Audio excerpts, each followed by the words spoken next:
Okay, week 7, winter 2022 anime. It's out here. We got the infamous pie scene, very funny. 何 We get some cute moments from Akebi-chan, also Dress Up Darling, and some great action from Ousama Ranking, which is probably my favorite anime this season so far, just because Demon Slayer finished up. So yeah, let's get into it. Alright, so for Ousama Ranking, episode 19. So, cool episode. We got a bunch of tragic moments, cool fight scenes. Probably one of the best fights of the series this episode. So, yeah, we'll get to it. It's really cool. But yeah, basically in the beginning, just like Boji gets stabbed, Kage just like dies because Kage kind of swallowed Oken last episode. He turned into this big shadow man, swallowed Oken. Thing is, Oken, he just cannot be stopped, so he just stabs through Kage. Kage just looks dead, split in half. And then Oken also stabs Boji. Like, I was like shocked. I was like, damn. He cut through him like butter, and now they're just both bleeding out. So yeah, Oken really is a menace, and they're both basically dead. So also after that, we kind of see like more of Bose's point of view. So yeah, Bose is telling us about Miranjo, how basically her mom got murdered by the Homa Kingdom. They got like betrayed by the gods, and now they're also like kind of killing her daughter. They kind of chained her up, cut her face off, and cut her hands off. So yeah, it's pretty tragic. When Bose kind of sees this when he was younger, he just got so angry that he killed everyone in the kingdom, men, women, children, just like he killed all of them with his bare hands, beating them up to a bloody pulp. So yeah, Bose, he really like, we kind of see why he likes Miranjo now, just because like Miranjo's mom saved him, and then she just died tragically, unfairly, and her daughter's just super injured.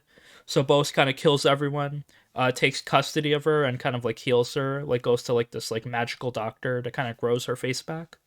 The thing is, she's like now like very depressed, so she's just like permanently sad. So yeah, that's her story. So yeah, pretty good. I'm glad we got like everything of that. And then Bose, like goddamn, he went off. But in the present time, we see Boji, Kage, and Despa. So they're all kind of like in the afterlife. We see kind of like this river. If you cross the river, you're gonna die. Thing is, like we see Miranjo healing them, so that's why they're here. That's why they're not technically dead, because Miranjo saved them. So that's cool by her face turn. She like kind of sees that they're good people, kind of rescuing each other and like not being hostile. So yeah, she kind of heals them. And then we see Kage who's kind of sailing to the afterlife to meet his mom, but then Miranda kind of stops him and she's like, "Don't you got things to do? Don't you got like to help your friend Boji?" They're still like kind of like unconscious, but apparently they're still alive. But yeah, after that, Oken is still out here. We gotta deal with him. He's just too strong, like immortality. So then the big four come in. Bebin, the snake guy, Domas, the guy with the big sword, Dorshi, who just fights with his like bare fists, and Apis. They're all like kind of gang up on Oken. Very cool fight. They just beat him up. We see like all of them kind of showcasing their skills. We see Domas is like he's really good with the sword. Bebin's really cool. He got the scimitars, and then Dorshi's just like beating him up barehanded. So they beat up Oken a lot to kind of restrain him. The thing is like this dude is immortal, so no matter how much you beat him up, he'll always get back up. And then he kind of like gets like a power up since like his back is against the walls, so he kind of just like gets super strong, and then just like his second wind beats all of them up, kind of knocks them out with his like kind of wind powers. So then, yeah, it looks pretty tragic because no one can stop this guy. But then the big four, they kind of get back up, and the fight is not over yet as we end the episode there. So yeah, pretty solid. Just like the big four fighting. That was just like so hype. Probably the hypest episode we had this week. But yeah, the show is really good. It's picking up. It's like, it's really long for like a good reason. Just like the story's kind of unfolding like very nicely. And the main thing is like, how are we going to stop Oken? Because physical attacks just do not do it. We kind of see that like Queen Hilling, like she actually like blasted him with magic. So it seems like magic is the only way to kind of restrain him. So yeah, we'll see what we'll do with that. Because, yeah, Oken's like the main antagonist as of now, but we've been fighting him for so long. Someone's got to beat him. Okay, so for my Dress Up Darling, episode 8. A pretty standard episode. The romance keeps developing. We meet some new characters again. So, yeah, I'm just mostly focused on Juju. We gotta, like, make her a magical girl. So we kind of, like, check out their cosplay spot, their studio, which is kind of like this abandoned hospital building, it looks like. So yeah, it's kind of weird place to like have your photo shoot, but I guess it was pretty cheap. They're kind of just like checking it out. The cosplay isn't like ready yet, so yeah, that's fine.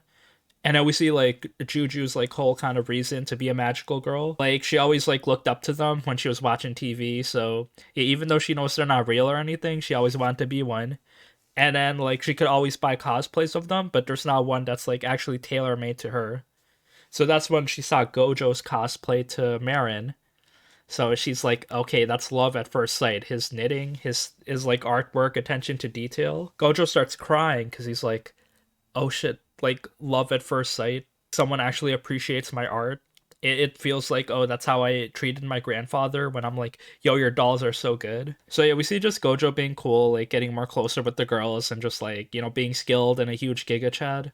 So yeah, that's cool. And then yeah, we deal with that Juju stuff. We see her and her little sister. Her sister's like good at really taking pictures, and then she also kind of advertised Juju on Instagram. So that's how Juju got famous, because without her little sister, Juju would just keep things private. So yeah, that's also like another bit of lore. Also, at the end of the episode, we get a beach episode 8 beach scene. Okay, sure, unexpected, but yeah, it's par for the course. The thing is, there's no swimsuit. It's not really a beach episode because it's not really summer yet. And then they're not really wearing like swimsuits. They're just in their school uniforms. So they're just there like just to check out the beach because Marin wanted to. She felt like it. So they hang out. It's pretty cute. Some random fan service. But besides that, we see the big part is that Gojo, he's like, yo, I've never been to the beach before because I've been so busy like making dolls and stuff, not having a social life. So then Marin's like, okay, this summer we're gonna go everywhere together, just the two of us. So she kind of makes it like a huge date. Like this whole summer, they're just gonna like chill, hang out, go to like random places. So yeah, Marin's kind of committed to it. So yeah, it just shows their relationship getting stronger. And then yeah, I'm excited to see the Juju cosplay finishing up as well. So yeah, there's still a bit more to go for the anime, but yeah, pretty cute, pretty standard, but also like nothing too amazing happening either. Okay, so for Attack on Titan Part 2, the final season, Episode 8, really mixed feelings about this episode. It was definitely really bad. You can kind of see where the quality is kind of like shifting. The story feels rushed, animation kind of meh, and then like the characters just feel like caricatures, like not like the classic kind of like high IQ thinking, planning, strategic, emotional characters. You're kind of just like whatever meme characters. So we had a few scenes. Probably the best part of this episode, we see Hanj kind of shooting some of the Jaegerists, searching for her and Levi, and she's all crying because, yeah, like the world is kind of fucked for her right now. So yeah, Levi we see is still alive. Some of his fingers got blown off, so yeah, he's just like stitched up and injured, but he's still alive. So he's has a vengeance looking for Zeke. So yeah, we remember that Zeke like literally killed all of his friends, turned them into Titans. So yeah, that's sad. So that's probably the best part of this episode. We see them hanging out with Peak and Magath, so they kind of have a like mini alliance forming. After that, though, a lot of shitty stuff happens. So we see Connie's going to feed Falco to his mom, and I was like, bro, who asked for this scene? Like, who really cares? Because we know like Connie's not gonna do it, and any kind of character development they get out of this, like, it's literally non-existent. So yeah, Connie goes, tries to feed Falco to his mom, and then they all come try to stop him, Armin, Gabby, and everyone. So then yeah, Connie's just like holding up Falco with the sword up to his neck. Falco doesn't really know he's the Jaw Titan as of now, but Gabby kind of tells him. But then he's kind of confused, so Armin's up there trying to save him. So this is what Armin does, which is I thought was really funny. He kind of zips up to on top of Connie's mom and just does like a leap of faith, falls inside of her mouth. But so he's literally about to sacrifice himself, but before he does it, Connie kind of saves him last second. So it kind of like, I don't know, eases the tension. They're all friends now. But I was like, bro, this scene did not hit. It was not good. After that, other stuff happened. We see Mikasa. See, she also like she's like one of my favorite characters in this season. But goddamn, is she like kind of staler than a brick wall? So she was drawn pretty well. I liked her serious faces and everything. She looked like a lot dead inside. But yeah, here she's like kind of cold because we see Luis, who was like the girl that looked up to her because Mikasa saved her life in season one.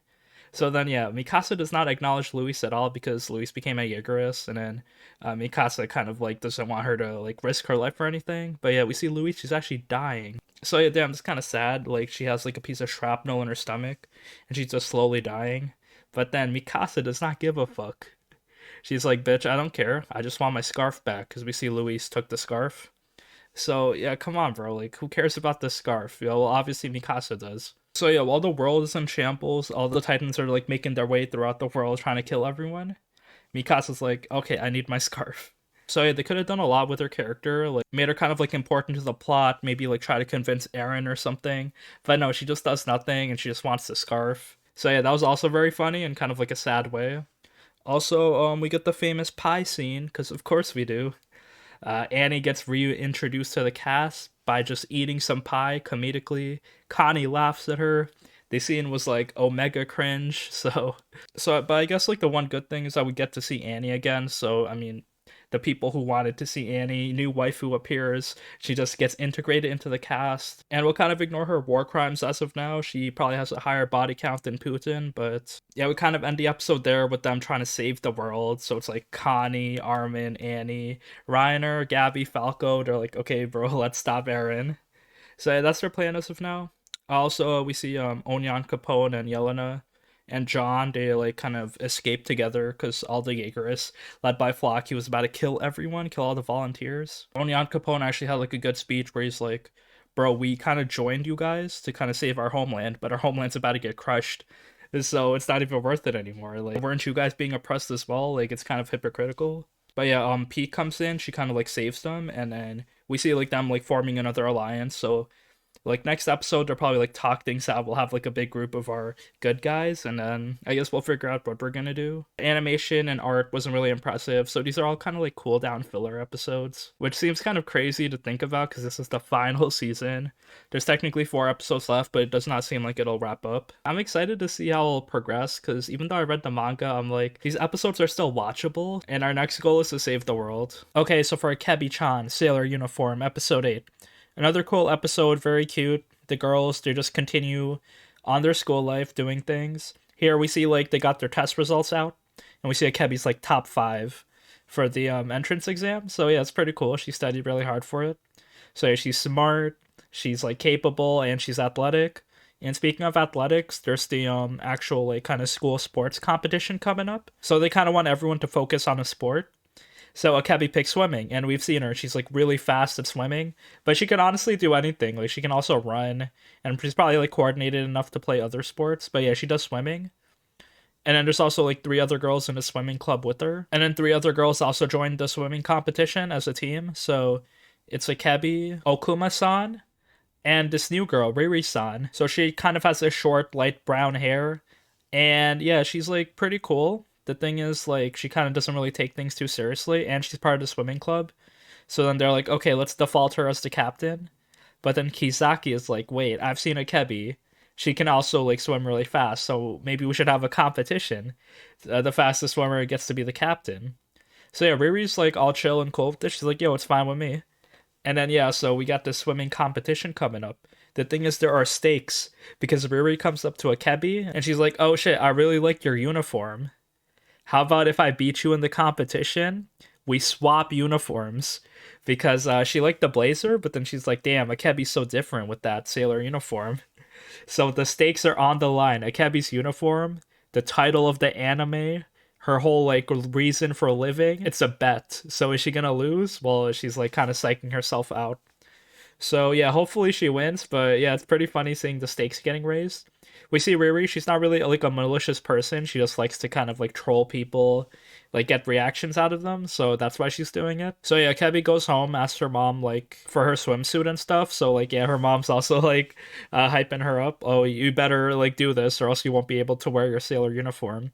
We see her mom also knitting a new uniform for her, the summer sailor uniform. So new style. So yeah, she got 2 uniforms now. We'll see her wear that in the summer. But yeah, now the swimming competition is on. It's neck and neck. Both girls are just swimming really fast. Also, we got some degenerate shots of them in their swimsuits, but yeah, it's whatever. There's more kind of random middle school girl fan service. Like, what can you do? But yeah, Akebi ends up winning because of course she cannot lose her sailor uniform, and all the girls like become friends, and then yeah, Riri is added to the squad. After that, we finally do see Akebi's summer uniform, so yeah, it's pretty standard, pretty cute. It has like the red ribbon. I guess that's cool, spicing things up. And then yeah, pretty cool episode. Again, I love these episodes. We're just getting introduced to new characters, new situations, and the story's like pretty fun and action packed. So yeah, I really love seeing these girls just like hanging out. Okay, so for Police in a Pod, episode 8, pretty cute episode. We see kind of like another young police officer. He's very naive. He kind of follows the rules to the book, and like everyone kind of like hates him. They're just like, oh shit, this guy again? Come on. And Kawai kind of has to like work under him for a bit, so yeah, that's funny. Kawai is patrolling with this dude, and then they kind of get in trouble with the Yakuza because the police officer, he's like, yo, you littered your cigarette. Are you gonna pick that up? And he kind of like yells at him like, "Yo, what you doing, bro? You want to start a fight?" Because like Kawhi can't do anything. The other detectives come in, Yamada and Seijo. So yeah, we kind of see like the Yakuza and the police detectives just like yelling at each other and not backing down. We see Fuji kind of breaking up the fight because like the women has a hidden power, just like making the men kind of like back down. So yeah, pretty funny, but yeah, overall Kawhi's just like suffering again. She does not want to deal with this shit. Also, after that, they kind of like patrol at night. Kawhi has to run to answer a call because they're kind of like the first responders. So yeah, she hates running. She's just so tired. But then yeah, they kind of like meet this couple that are fighting. So then the woman, she's kind of yelling, and the police like they can't stop her because she's like, "Oh, harassment, rape, they're touching me." So then Kawhi comes in because she's also a girl, and then she's like, "All right, we'll hear you out. Calm down." So she kind of diffuses the situation, which is pretty cool. Thing is, the woman has a hidden weapon, a knife, and then while she's about to stab Kawhi, the police lieutenant comes in and interferes.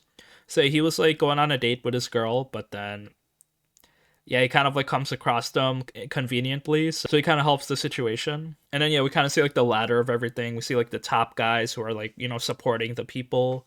We see the rookies that are also trying to do their job. So yeah, top guys are really tough, really strong, and the rookies are just like learning under them. So I wonder what more adventures we'll have next. Here was just like yelling at Yakuza, as well as just like hidden weapons and couples fighting. All right, and now for Princess Connect Redive Season 2 Episode 7. Pretty fast episode. Just like we meet two cute girls, Ayane, Kurumi. They're kind of orphans, so yeah, they're just doing things. But yeah, there's like this foggy memory manipulation, so they have to defeat the foggy spirit. They go defeat it pretty easily. It's no big deal. Like the girls are kind of hanging out as well. But then after they defeat it, the biggest thing that happens, we see Yuki. Because of the memory manipulation, he kind of sees memories of his past, and he starts crying because he kind of realizes stuff that happened in the past life. So I guess that's the biggest story point so far. But yeah, besides that, another fast-paced episode. We meet two cute girls, and then yeah, we just defeat another villain. So yeah, it's like standard progression of the season so far, just like a little bit of story sprinkled in. So yeah, I wonder what's gonna happen next time. Okay, so for Rust Eater Bisco, episode 7. Cool episode. I really liked it. Everyone kind of reunites. Panda, Pau, and Bisco. Pau is kind of like fighting Bisco, but they kind of like stop because they have to fight this giant snake dragon demon that's like flying. He kind of like attacks Milo, who's on the crab, and then Milo kind of cuts the crab's arm. So yeah, he lost an arm, but it's all good. They kind of like go inside the snake, shoot mushrooms in his mouth, and kind of explode. So yeah, they kind of kill the snake. Pretty cool. Pau kind of like makes up with everyone. She's like, okay, you guys are actually like, helping people. The mushrooms are good. And they kind of actually like find the rust eater on the snake. So, mission accomplished. They like found a magic mushroom. The thing is, it's kind of dormant. So we see like these mushrooms, they don't really do anything. But if they're powered by the blood of a mushroom keeper. So yeah, Bisco, his blood touches the mushroom and it also like gets powered up. So yeah, these mushroom keepers have magic blood, which is kind of interesting, I guess. They might be like artificially made, like a witcher. So plot point we'll probably get to later. But then after that, yeah, mission accomplished. Panda's just like making medicine out of this rust eater. So then we can cure Pau, we can cure Bisco, we can cure Jabi. It's all good. They have 2 vials of medicine so far. The thing is, we see the governor coming in, the big evil dude. And then he yoinks the big snake body. Like he has like these flying blimps and just like nets up the snake body. And then he like kind of takes the mushrooms. He doesn't want this to spread, so he wants to like cover everything up. probably for like profit and corruption or whatever. So he wants the rust eater mushrooms to be hidden, and he wants like the disease to spread. So yeah, Bisco tries to stop him, but he gets shot by a rust bullet.